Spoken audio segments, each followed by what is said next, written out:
Welcome to the Exponential Minds Podcast.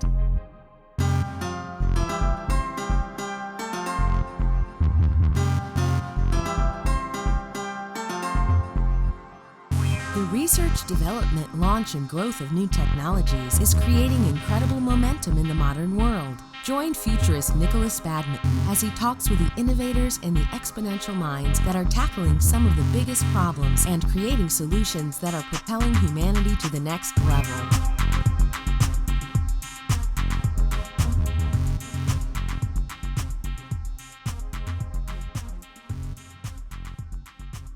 Hello, my name is Nikolas Badminton and welcome to another episode of the Exponential Minds Podcast. And today we're joined by Boysen, who's a professional futurist and a pioneer in bringing research automation and data analytics into Foresight. She teaches these methods at the University of Houston, where she also holds a master's in strategic foresight and graduate certificates in business analytics. She's also got extensive training in data mining and predictive modeling from Colorado State and Penn State universities. And I'm excited for this conversation. Hello, Anne. It's great to talk to you today. It's nice to talk to you. Can you just give us a little bit of a rundown on the kind of experience you've had over the last few years as a professional futurist and what you're up to these days? I graduated with a master's degree in strategic foresight from the University of Houston quite a long time ago. I won't say exactly when because I will be aging myself. But it's far enough time back that a lot of things have changed since then. A lot of methods have changed, and it's been a time where I was able to feel my personal pain points in my professional career in terms of what types of tools were available and what could be used and what I felt was needed to be done. So my background is mostly on studying the human response to change, more than change itself, perhaps, because very often you see the big changes, the big momentum to a trend really happens when many people react in a certain way. So you can have a new technology, which is fascinating. It could be a new scientific discovery. It could be, a disease outbreak. And it's really the response to those phenomena rather than the phenomena themselves that are important. So what I realized, I came from also a social science background. And what I knew was that, or what I noticed, I became humble very quickly because there's a lot of social science theories where you think that, you account for variable X, Y, and Z, and then you think of cluster people in different segments, and then you think of people having different character traits, and you think you can sort of anticipate how they're going to act in different scenarios. Well, that's not always true, and people are fickle, and they have idiosyncrasies, and they're different, and they're mixed up with all of these complex behaviors. So what I learned very quickly was, if I'm going to study humans in the context of change, and I looked specifically at generational change, I really quickly understood the need for more data. It was very difficult to embark on that without having a very systematic data approach and a lot of data. I'm talking about longitudinal data. I'm talking about, varied data, large enough samples, right? So it was a very humbling experience to knowing all the things that I don't know. For me, it became more I think I went more into a trajectory of methods more than domain relevance, more and deeper more into the methods, which is sort of where I jumped into data analytics. Yeah, and a little bit more than just sort of wild speculation on this incredible future that we see on the horizon, right? Every speculation, I think that it's very important that we don't bind ourselves to methodology, that we have this is so unique for humans, that we're able to think very creatively about change. We're able to think creatively around different scenarios. But at the same time, those scenarios are always way of form connected to the present. So even if the changes that we anticipate are very different from today, they may be antagonal to the current trajectory, but it's still a relationship to the present. So we define a very starkly disruptive future in relationship to what we have today. It might be starkly different, but it's defined by where we are today. So this is data-driven foresight. It's interesting you say about that creativity, speculative futures approach as well, but it's almost useless without some sense of today, or even what's happened in the near past, or even the far past as well, right? The importance here is, again, not to do just traditional time series forecast or even S-curve forecast, which in and by themselves are interesting because you can follow one particular trend and kind of anticipate when it's going to flatten out, for example. This is incredibly important right now that we have, a pandemic going on. It's very important that we have the ability to forecast. But at the same time, it's also important to use the data-driven approach to foresee or to anticipate what might surprise us in the future, so that we'll look at anomalies, not just the trends we have today, but also the weak signals of something that could change in the future. Yeah, so I think it's very important, because otherwise, if we don't have this very data-driven approach, it could be, if we hone in on, for example, just the trends that we are specialized in. You heard the saying that if you're a hammer, everything looks like a nail. So right.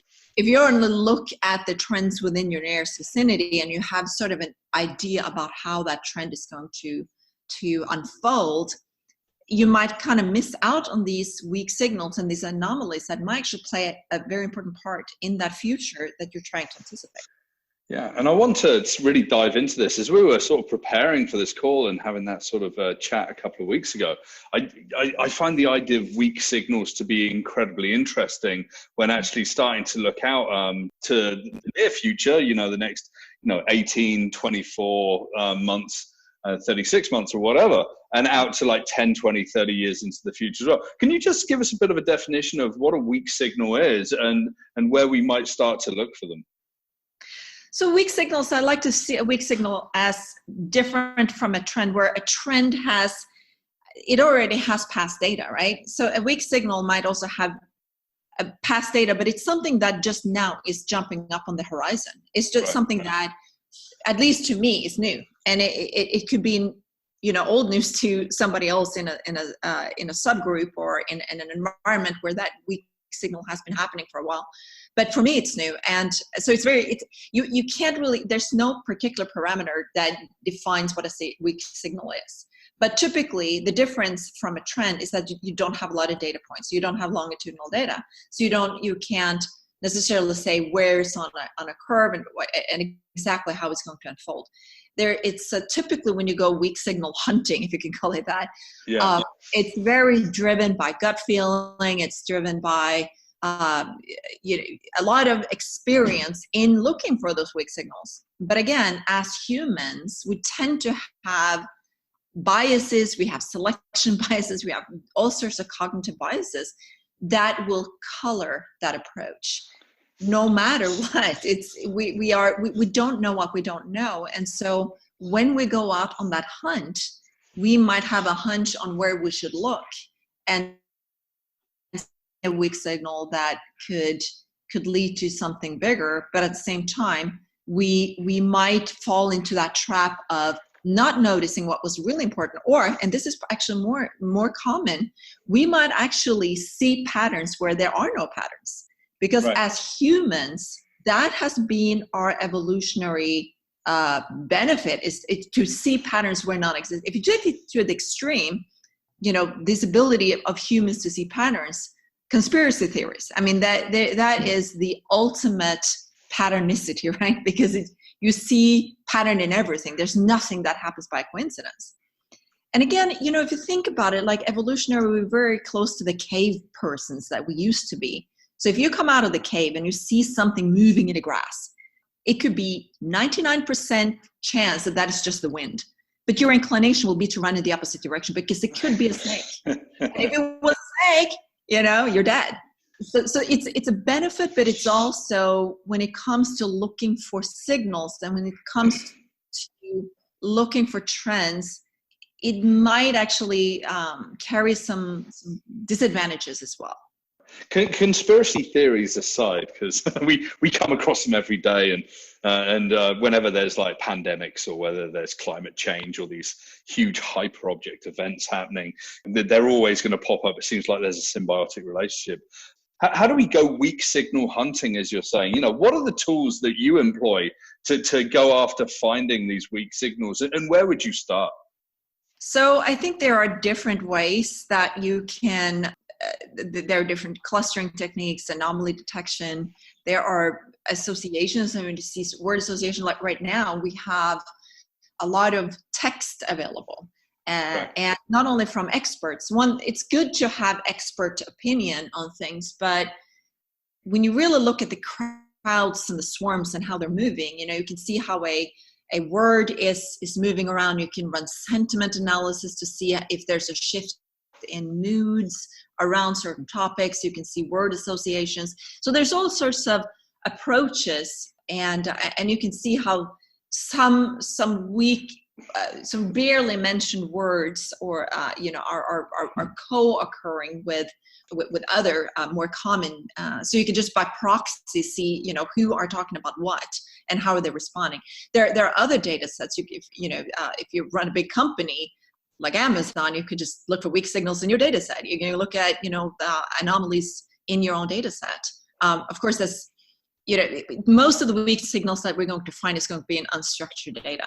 So, and most people don't have that available to them. They don't have huge data sets, right? So you're going to have to look for it. You're going to have to crawl. You're going to have to look for it out there. But I'll give you a very good example of where weak signals were found, and they were found by looking at these mentions and these search words. So what people actually put into their Google search engine, or any other search engine for that matter, that can indicate what is happening in a society. And there's a really good book that was written by Steven Davidovitz, who was a data scientist at Google a few years ago. Right after a few years after the last recession, he started studying patterns in what people are typing into the search engine, because people don't lie to Google. And some of it was actually pretty disturbing, because there was, and I was studying generational research at the time, and how the effect of the last recession impacted the younger generations. And one of my hypotheses was, well, this is probably going to increase hardship and neglect and possibly even abuse for younger children, because, you know, when the parents are getting laid off and losing their houses, you know, that's going to have an effect on children. Right. The established idea at the time was that, interestingly, in spite of all the hardships that people are going through, child abuse and neglect are continuing to fall. And I thought that was very strange. Now Davidovitz, what he found was that the searches of dad is hitting me, why is dad hitting me, these type of searches actually went up in areas that was the hardest hit by the recession. There was another thing that went up there, and it was, or what went down was actually funding to people in care positions. So funding to police, to child protective services, to teachers, all of that was going down. So it's just that they weren't able to actually pick those up. So there was actually a trend where the institutions that we have out there to scout for these different signals were underfunded, but the Google searches actually went up. So those you can call weak signals, because again, they are out there. It exists. The data is out there, but it's not being picked up by the institutions that we expect to pick that up. Yeah, and I guess we can look beyond, say, search engines, maybe even to like radio and television, audio signals outside of sort of the written word as well. It kind of makes me think about how intelligence gathers data as well. It seems like that sort of intelligence service in the sort of a national security perspective is what we're trying to create within organizations to give them that advantage as well. Yeah, and so the creativity is really more about thinking of the sources of where we can find the data, So it's, again, data is everywhere, and especially now when almost everything is digitized. I would say that, the problem right now, possibly in a pandemic, is you could see weak signals in outbreaks of disease. But this is very often strongly correlated with privacy.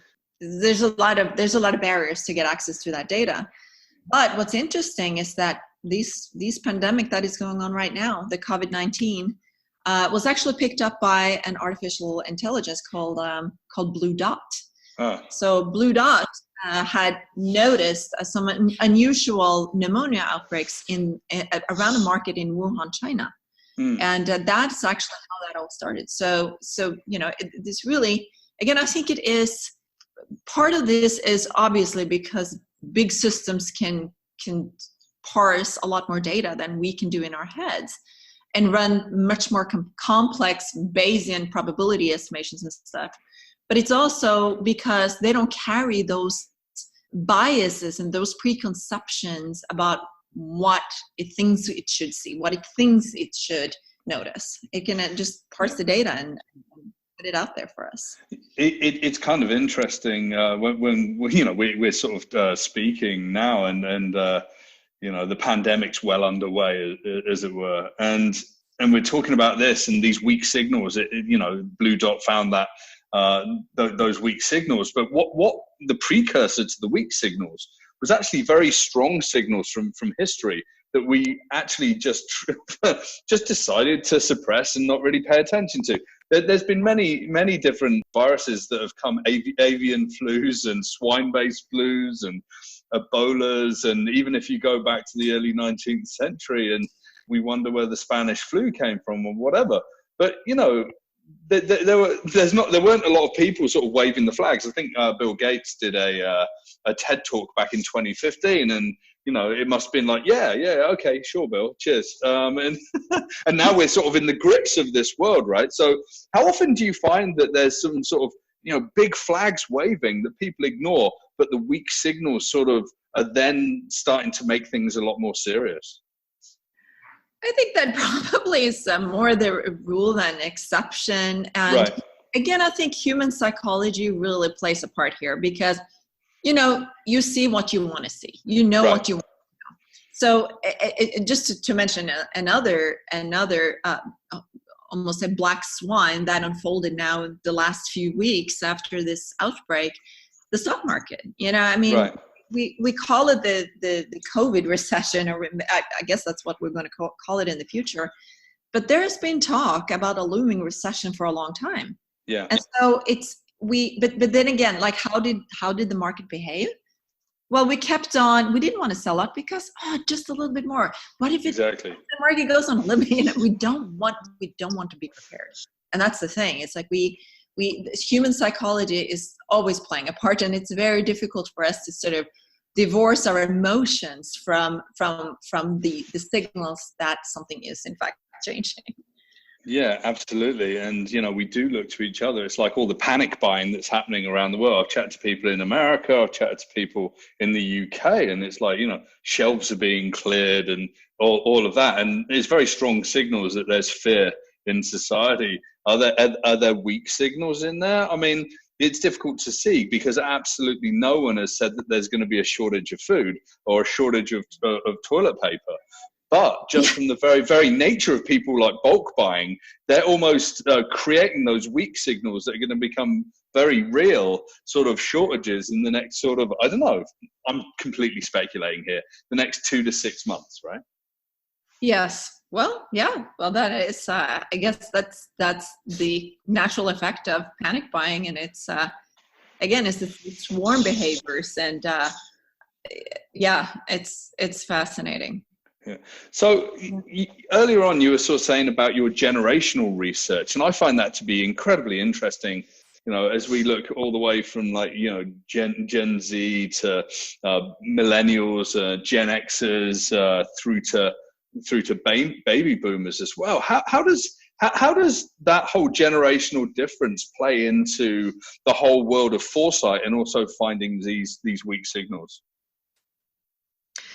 So generational differences are just one type of cohort differences or variables that typically social scientists are paying attention to, because right. you have many demarcations. You can look for differences in gender, in geography based, in socioeconomics and education. There's all sorts of divisors, right? There's all sorts of ways of looking at differences. And of course, now, again, I think that the fact that we're starting to use more cluster-based, more vector-space approaches with Euclidean distances between data points, where you can actually measure. We don't have to kind of come up with these segmentations. I think that's starting to take a little bit over, so we don't have to really, predefine people based on these easy pegs like gender or generations. But marketers have done this for ages, right? I mean, they've been doing that to try to find what's my target group, where is the group that I want to sell my products to. Now we have more data-driven approaches. But from a Foresight perspective, looking at generational differences are still in a category in by itself, because it is one way of understanding change. I'm not saying it's the only way, but one way. And for me, again, being one who tries to spend more of my time looking at the response to change rather than the change themselves, looking at the social response to change, I feel that generational responses are important, because it's one of those momentum. It's one of those approaches that show when you have a shift in something. It's one of those approaches where one group of people may react in a completely different way than another group, and we need to know in what way that is, simply because when you have a new generation entering a new life stage, there's a lot of people. The change happens all at once, instead of having, if you look at how women are contrary to men, which again is a gross, oversimplification, but these tend to be more stable, right? Because you're talking about two different categories that it's not defined by time, but generational shifts are defined by time. So you're looking at different epochs, you're looking at different eras, if you see that change. Now, that being said, I will be the first one to say that patternicity is a huge problem in generational foresight, because we tend to want to see differences where there really are none. And in most respects, most generations are, just going through life stages and going through life changes. But there is that factor of being born in one particular time that on some level will play itself out based on your generation more than which life phase you're in. So we typically talk about three different effects. You have the age effect, which again, if you are 20-year-old, so if you do a survey and you compare 20-year-olds to 40-year-olds, you're obviously going to get different results because they're in different life phases. How much of that is generational? Well, the only way to find out is if you can compare those results with a survey that was done 20 years before, right? With the same questions. The problem is you also have something called period effect, and that is that we are all responding to change a similar way. So 40-year-olds and 20-year-olds at one specific point in time is going to have a lot of similar responses to events that happen at that time. So it's enormously complex, and that's where you see where all the data comes in. A way, it's important to study a lot of data. But it's the main reason that that's important for futurists is so that we can have sort of like a course idea of, or a general idea of how a large group of people are going to do things differently as they're entering a new life phase. And really, what's really interesting to me about that as well is if you might say, an older generation versus a younger generation versus an infant generation, say, or call them Gen Y, Millennial, Gen X, and Boomers, right? I sort of wonder what lives between them as well, because there seems to be these tensions. So the tensions and the disagreements between generations, can they be seen as weak signals in this situation? Yes, I think it is. There's tensions there. Yeah, there's definitely signals to be picked up in those tensions. I think one particular weak signal at the moment is possibly this new hashtag that is going around called Boomer Remover or Boomer Doomer or even Boomer Plague, with reference to this new virus, because it has a higher mortality rates among older people. Now, it's very important to see that in a wider context, because it's important to remember the last crisis that sort of preceded this, and that was not that long ago since it came into our public consciousness that we might have only 10 years more to make some drastic changes to the way that we're living our lives, unless we're going to unleash some runaway effect of climate change. Right. And that spurred a generational conflict where you had the teenagers on the one hand and the young people on the one hand holding older generations responsible for not only having caused a lot of these problems that they're dealing with today, but also being unwilling to actually do something about it. And to even mock those younger teenagers who are on the forefronts, even going through some ad hominem attacks on Greta Thunberg, I'm thinking of specifically here. Yeah.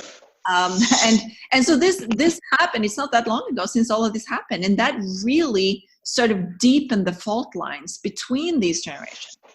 So, closely after that, you had this hashtag called OK Boomer. Remember that? Yeah. And so that was a weak signal that there's a tension here, and for now you have the older generations in charge, but as soon as they are challenged with something that harms their generation specifically, which now happens to be this virus, but in 10 years from now it's going to be that they're going to be in a far more feeble position, because they're going to age out of these power positions that they have today.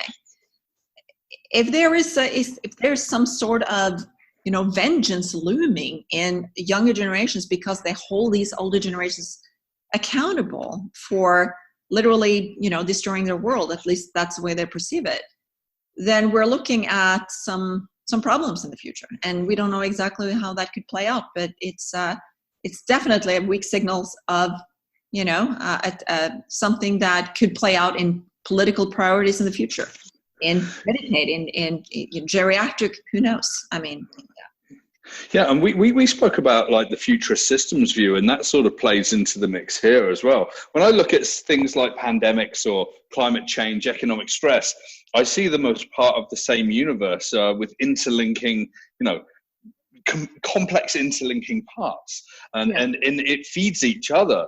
But oftentimes when we study these things, we choose just to look at a pandemic, or just to look at climate change, or just to look at economic stress. And there are experts and professional futurists or professors or whoever that are domain experts. But it seems like that siloed approach is sort of causing a bit of a problem with the insights that we need to generate a more holistic view of the future. I mean, what would you say around that and the idea of an overall futurist systems view? Yes, I find it interesting because it is, you're really correct in addressing the systems view, because no trend happens in isolation of something else. And what happens in one part of the system is going to have some effect in another part of the system. Yeah. So again, if we kind of, again, look at these two trends at the same time, on the one hand, you have a looming ecological disaster, something that needs to be mitigated now in order to prevent its most dire consequences. Well, we're kind of forced to enact on that now, not by not by treaties or not by political decisions, but actually by our own fear. Look at how, airline travel is down now, right? Yeah. Cruise ships are down now. There are, if you saw the picture released by NASA and the whole area of Wuhan, China, the before and after picture, and you look at the air pollution is completely almost vanished now. They're talking of places in Venice where the water used to be, all the algae would be coming up and look dirty and nasty, and now you can see the fish again. They're kind of seeing these changes, and that might be some of the changes that are the lack of mobility and the emphasis on having to do things locally, the emphasis on having to curb our desire for travel, for being physically present at different places, for having a high production rate of consumer goods that we might not even need. Perhaps this crisis is teaching us to do more with less. And I think it's particularly interesting because on the one hand, it's true that we're very inert. We don't want to change when we don't have to change. Right. But when we are forced to change, we are so creative and adaptable in many ways. I'm looking at these videos that are being posted now in social media of these homebound people in Italy and Spain as they're going out on their, I don't know if you've seen that, how they're going out. I have, yeah. Yeah, and they're having these jam sessions. It's kind of like we're learning how to be neighbors again, right? so there, there's a silver lining possibly. I don't know. It's I feel a change in one part of the system. Again, it's creating a consequence in another part, and sometimes that might be exactly what we need to solve the problem that we first set out to solve. Yeah. So. And for me, this humanity that's flourishing in the middle of a very serious situation. It's huge. It's hugely inspiring. However, there's this looming specter of politics that sort of hovers over everything, trying to sort of organize humanity into its buckets, right? Into into Overton windows of policy and agreement, right? So I've been doing some vlogs right now, and one of them was around politics, and really, this agenda of closing borders, restricting travel, and looking to other nations around the world for where blame might be laid, actually plays into a pretty horrible nationalistic agenda for many politicians. I mean, what we need to do now is actually have that open mind about some of those lessons that we can take from what's happening right now, beyond like, hey, you know what, these businesses can flourish if we all work from home. And into that world of like, oh, you know what, climate change has changed. X amount of airlines have gone out of business. Whilst there's less choice, there's fewer routes and whatever. Human movement around the world is restricted. I think there was a stat that I've used in some of my keynotes where it's something like 500,000 flights happening per day all over the world. And if you go to any sort of US airport, I remember being in Phoenix airport, and it was like a zoo. It was crazy. It was like people everywhere. It was like a Tuesday morning. And it's like we've been thrust into this capitalist world where this kind of travel is normal, whereas maybe 30 years ago it was a pretty extreme thing to do, to decide to jump on a plane more than 3 times a year, and now people do it in a week, right?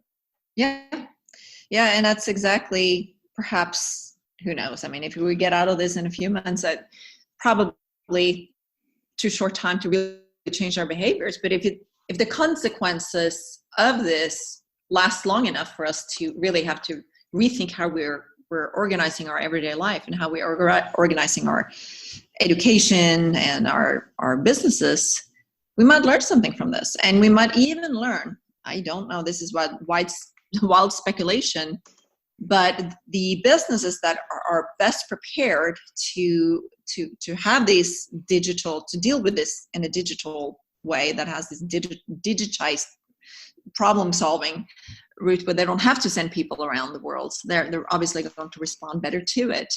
And that might possibly level the playing field a little bit. So we'll see winners and losers. I see all these prepper companies coming up, where companies that I have never heard before, I didn't know that they were existing. Suddenly now they're popping up in my view. So it's totally changing the playing field and which businesses are doing well and which are not.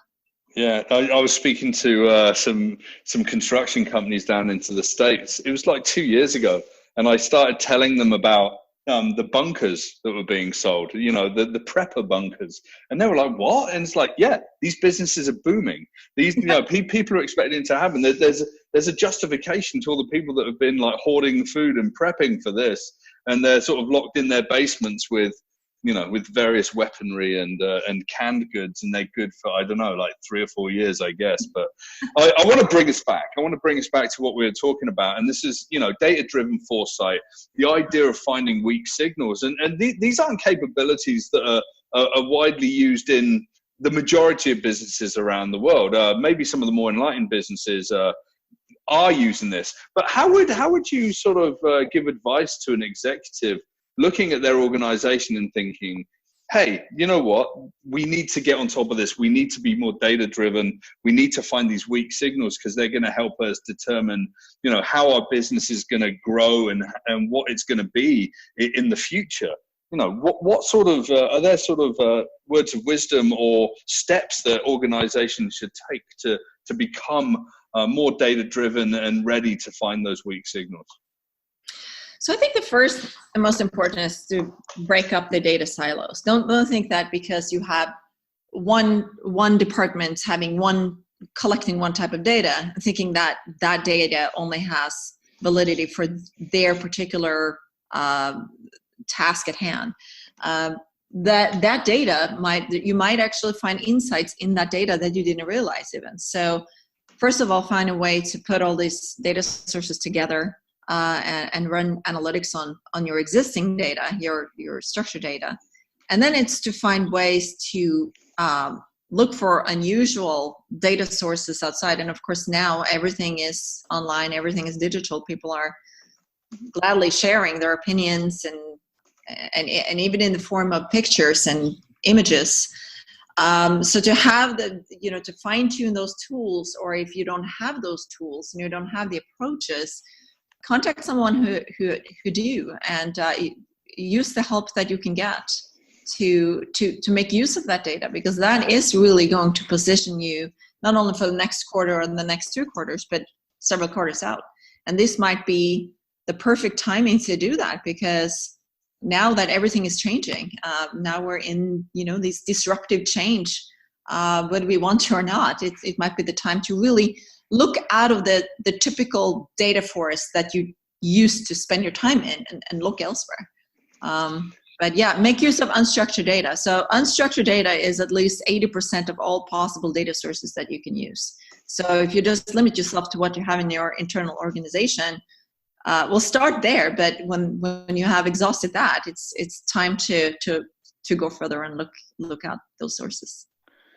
That's incredible, and I that's great advice. And I've worked in data for the majority of my professional life, and helping build those brought together data warehouses, analytical warehouses, and the such like. And it's not easy. It costs a lot of money, but the benefit can really be realized very, very quickly if you do it right. But I also think that this is a huge opportunity for organizations to come to people like you and people like myself and other professional futurists out in the world to help them really get a grasp on what's happening in the world, to maybe say, hey, here are the top 10 weak signals that we're seeing. Some of these may not become anything that's to be paid attention to, but here are some that if they do hit, are going to have a huge impact to your business as well. Right. No, absolutely. You're so right. And, I think, and the cost there that you mentioned, I think that's very important too, because I think there are a lot of smaller businesses out there who are thinking, well, I don't have those big data repositories, and I certainly cannot, put in the money to transform it to a way that I can actually use it. and that's fully understandable, but that's precisely when possibly it's using external sources, using external companies that can help you, because they can possibly pull together some insights from other data and pull that together. I kind of miss that, almost said a communal crowdsourcing effort to pull together anonymous data that can be used like a software as a service for smaller businesses, that they can tap into this without necessarily owning the repository, but be able to see what's going on in their own industry. So, but in the absence of that, I definitely would advise them to make use of data scientists, make use of futurists to help them see what is on that horizon, because it's the old methods may not be up to par. So I think that's an absolutely fantastic place to wrap up. I'd like to thank you very much. This is Ann Boysen talking to me, Nikolas Badminton, on the Exponential Minds podcast, and we'll make sure that we spread this message far and wide. And Ann, I'd like to thank you so much for your time today in what is proven to be a very interesting time in the world.